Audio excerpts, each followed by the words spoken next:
नमस्कार, मैं हूं अभिजीत पांडे और आप देख रहे थे एपी शो। लैस्लो हैनियाज नाम के एक व्यक्ति ने 2010 में $35 के वर्थ का बिटकॉइन, $35 के वर्थ बिटकॉइन की आज उसकी कीमत है $500 मिलियन। क्या है ये क्रिप्टो करेंसी, क्या है बिटकॉइन, समझेंगे इसी के बारे में, समझेंगे कि कैसे काम करता है ये, कुछ टर्म्स के बारे में समझेंगे कि ब्लॉकचेन क्या है, पीयर टू पीयर नेटवर्क क्या है और समझेंगे माइनर्स क्या है।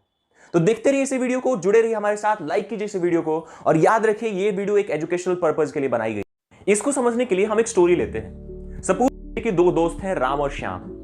राम श्याम से कोई वर्क कराता है और के बदले वो श्याम को 10 रुपए की टॉफी देता है।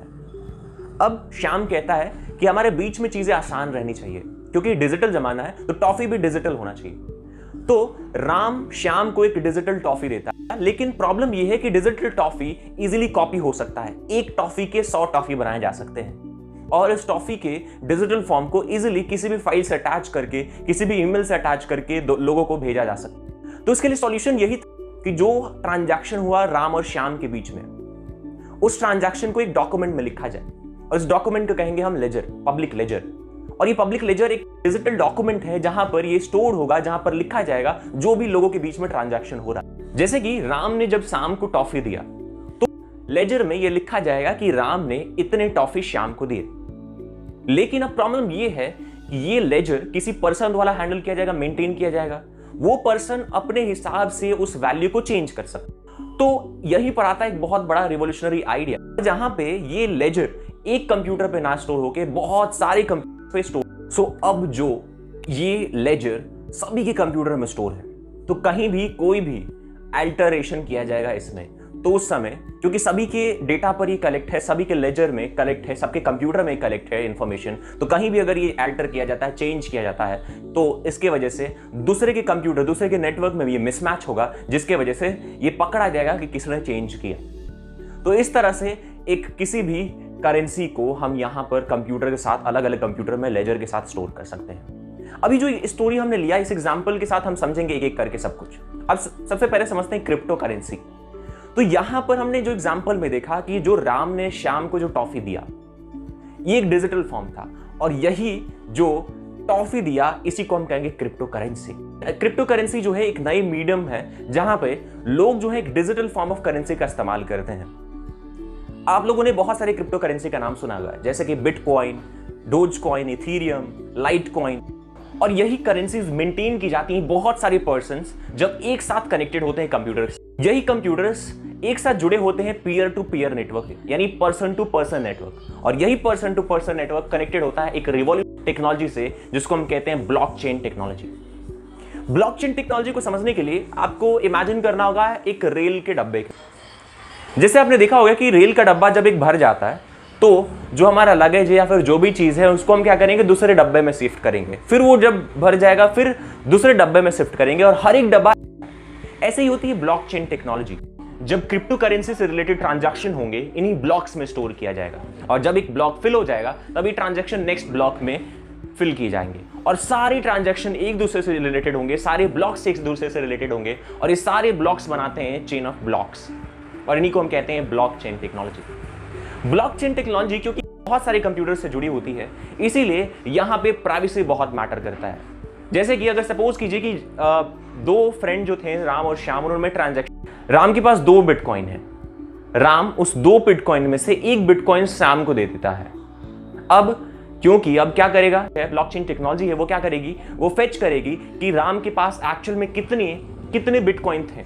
जो पिछले सारे जितने भी ट्रांजैक्शन किए हैं राम ने, वो सारे फेच होंगे और फेच होने के बाद ये देखा जाएगा कि राम के पास कितने बिटकॉइन है।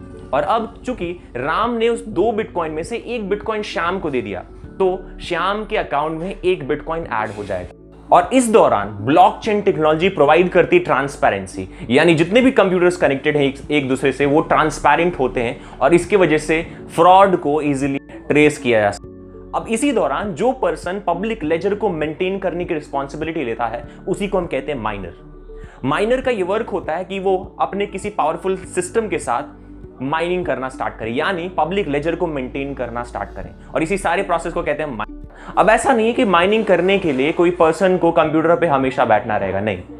माइनिंग जो होती है वो सिस्टम जनरेटेड होती है, सिस्टम खुद परफॉर्म करता है, इससे सॉफ्टवेयर खुद परफॉर्म करेगा। और जो व्यक्ति माइनिंग करता है उसको उसके बदले में उसी क्रिप्टो करेंसी के रूप में उसको रिवॉर्ड दिया जाता है। जैसे कि बिटकॉइन का जो माइनिंग रिवॉर्ड है वो होता है 6.2 बिट। अब क्वेश्चन ये उठता है कि इस ब्लॉकचेन टेक्नोलॉजी में जो भी हम ट्रांजैक्शन कर रहे हैं, जो भी हम ट्रांजैक्शन करते हैं, इस ट्रांजैक्शन को सभी लोग देख सकते हैं जो इस ब्लॉकचेन टेक्नोलॉजी से जुड़े हुए हैं। तो यहां पे प्राइवेसी कहां है? तो प्राइवेसी के लिए एक नया टर्म हम समझेंगे, क्रिप्टोग्राफी। यानी यहां पर जो भी ट्रांजैक्शंस हो रहे हैं, जो भी चीजें परफॉर्म हो रही हैं, वो सब कोडेड हैं, वो सब कोड के फॉर्म में सभी कोडेड की गई। यानी क्रिप्टो करेंसी में जो भी ट्रांजैक्शंस होंगे वो ट्रांजैक्शन के दौरान उनको एक प्राइवेट की दिया जाता है और उसी प्राइवेट की से वो सिक्योर्ड होंगे। इसके अलावा जो भी ट्रांजैक्शंस हैं वो पब्लिक लेजर में कोडेड फॉर्म में स्टोर होते हैं, ब्लॉकचेन टेक्नोलॉजी में कोडेड फॉर्म में स्टोर होंगे। लोग जब करेंसी का इस्तेमाल करते हैं, लोगों के मन में ये सवाल आता है कि जो हमारी मनी है, ये मनी हमारी है, ये मनी हमारी है, तो इस मनी को ऑर्गेनाइजेशन क्यों कंट्रोल करे, कोई बैंक क्यों कंट्रोल करे, अथॉरिटीज और एजेंसीज क्यों कंट्रोल कर रही हैं? और गवर्नमेंट जब मनी की वैल्यू, यानी मनी को जब ज्यादा प्रिंट करती है तो मनी की वैल्यू भी डिक्रीज हो जाती है, जिसको हम इन्फ्लेशन कहते हैं। इन्फ्लेशन को ज्यादा देखने के लिए, समझने के लिए आप हमारे पुराने वीडियो को देखो। तो जब भी एक गवर्नमेंट मनी वैल्यू को प्रिंट करती है, मनी को ज्यादा प्रिंट करती है, तो इन्फ्लेशन आता है, जिसकी वजह से इसकी वैल्यू डिक्रीज हो जाती है। तब पड़ता है हमारे मनी पर इफेक्ट, और इसी से लोगों को परेशानी थी। लोगों को एक ऐसा ऑप्शन चाहिए था जो कि सेंट्रलाइज्ड हो, किसी ऑर्गेनाइजेशन द्वारा कंट्रोल ना किया जाता हो, और ऐसा ही है क्रिप्टो करेंसी। करेंसी को की प्राइजेस जो होती हैं कैसे घटती हैं या फिर बढ़ती हैं, उनमें उतार चढ़ाव कैसे आता है। तो सबसे पहले समझने के लिए आप समझ लीजिए क्रिप्टो करेंसी, कुछ क्रिप्टो इनकी नंबर फिक्स्ड होते हैं। जैसे क्रिप्टो करेंसी बिटकॉइन की अगर हम बात करें तो बिटकॉइन 21 मिलियन सिर्फ प्रिंट हो सकता है, या फिर 21 मिलियन इसके नंबर्स हैं, यानी इसके ज्यादा ये इस्तेमाल नहीं किए जा सकते। तो जब इनकी नंबर फिक्स्ड है, कोई भी चीज जब फिक्स्ड हो जाता है तो सबसे ज्यादा डिपेंड होता है उसकी प्राइस डिमांड पर। इसके लिए समझने के लिए हम लोग एग्जांपल लीजिए, मान लीजिए कि कोई एक फिक्स्ड अमाउंट ऑफ लैंड है, उस लैंड की प्राइस डिपेंड इस पर करेगा कि कितने लोग उसकी डिमांड कर रहे हैं। अगर डिमांड ज्यादा है तो प्राइस हाई होगी, और डिमांड कम हो गया तो उसकी प्राइस कम होगी। वैसे ही क्रिप्टो करेंसी है, इसके नंबर फिक्स्ड होते हैं, तो इसीलिए जितना डिमांड होता है उतनी ही इसकी प्राइस बढ़ती है, और जब इसकी डिमांड घटेगी तो इसकी प्राइस घटेगी। जब 2010 में बिटकॉइन को इन्वेंट किया गया था सतोशी नाकामोटो द्वारा, तो उस समय बिटकॉइन की कीमत बहुत ही कम थी। लेकिन आगे बढ़ते बढ़ते इसकी डिमांड ज्यादा हुई, और डिमांड ज्यादा होने की वजह से प्राइस इसकी बड़ी इंक्रीज हुई। प्राइस इंक्रीज करने में सबसे बड़ा हाथ जो इलॉन मस्क का आता है। इलॉन मस्क ने बहुत बार इसके बारे में ट्वीट किया। उन्होंने ये भी कर दिया था कि टेस्ला कार्स के बदले उनकी जो भी पेमेंट थी वो पेमेंट के तौर पर बिटकॉइन एक्सेप्ट करना स्टार्ट कर दिया। लेकिन अभी अप्रैल के महीने में उन्होंने बताया कि बिटकॉइन को वो एज अ पेमेंट नहीं एक्सेप्ट करेंगे, बिकॉज इसको ट्रांजैक्शन के दौरान, इसके माइनिंग के प्रोसेस में बहुत ज्यादा पावर का कंजप्शन होता है। इसके अलावा 2013 में बिली मार्कस द्वारा इन्वेंट किया गया था dose coin. Dose coin inspire था एक मीम से, एक डॉग की मीम से, जो कि बहुत ही फेमस चल रहा था उस समय। बिली मार्कस उसी मीम से इंस्पायर होकर इस बिटकॉइन को मजाक मजाक में बनाया, और 2014 तक ये बहुत ज्यादा फेमस हुआ। ये फेमस इतना ज्यादा हो गया कि आज इलॉन मस्क जो है इस डॉज कॉइन को बहुत ही ज्यादा ट्वीट पर बहुत ज्यादा प्रमोट कर रहा है। एक नहीं, बहुत ट्वीट करके इलॉन मस्क ने डॉज कॉइन को प्रमोट करने का काम किया है। उन्होंने बताया है कि बहुत ही अच्छा अल्टरनेटिव है बिटकॉइन के तौर पर, बिकॉज ये ज्यादा कंजप्शन नहीं करता है पावर का। आज क्रिप्टो करेंसी 6000 से भी ज्यादा है, जिसमें bitcoin, Ethereum, ripple, light coin, इसके अलावा डोज कॉइन।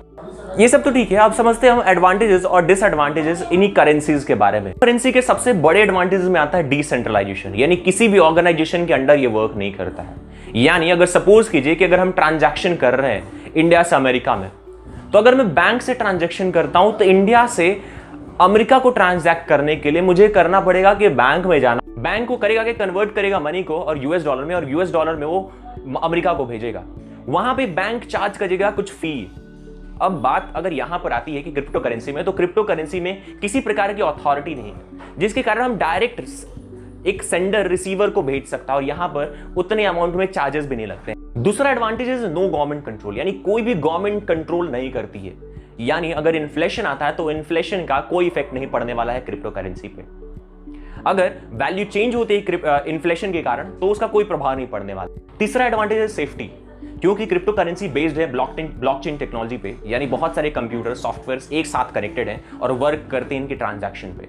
तो अगर एक ट्रांजैक्शन एक जगह होता है तो वो सभी कंप्यूटर सभी सॉफ्टवेयर में मेंटेन हो जाएगा, पब्लिक लेजर में मेंटेन हो जाएगा, जिसकी वजह से कहीं भी अगर कोई भी प्रकार का अल्टरेशन हो रहा है तो इजीली पकड़ा जाएगा। तो अब बात करते हैं क्रिप्टो करेंसी के डिसएडवांटेजेस का। तो सबसे पहला और सबसे बड़ा डिसएडवांटेज है क्योंकि कोई अथॉरिटी इसको कंट्रोल नहीं कर रही है, तो इसके कोई भी रिलेटेड कंप्लेंट लिए नहीं जाएंगे। यानी अगर कुछ भी हुआ आपके क्रिप्टो करेंसी से रिलेटेड तो वो कंप्लेंट लिया नहीं जाएगा क्योंकि यहां पर कोई अथॉरिटी वर्क नहीं कर रही है। सबसे पहला दूसरी डिसएडवांटेज ये है कि ये इरिवर्सिबल होता है, यानी अगर एक बार ट्रांजैक्शन हो गया तो वापस वो अगर मान लीजिए कि बिटकॉइन मैंने एक बिटकॉइन किसी को दे दिया तो वापस वो बिटकॉइन मैं नहीं ले सकता जब तक वो मुझे ट्रांसफर ना कर दे। और क्योंकि ब्लॉकचेन टेक्नोलॉजी पर बेस्ड है तो ये इसका यूज अनएथिकल तौर पे भी हो सकता है। ड्रग्स, टेररिज्म रिलेटेड बहुत सारे ऐसे पेमेंट बिटकॉइन और क्रिप्टो करेंसी के इस्तेमाल से हो सकती हैं। इसके अलावा ये जो है क्योंकि सभी लोग इसके बारे में नहीं जानते तो इसकी वजह से ये रिस्की भी। तो यही रहा आज के लिए।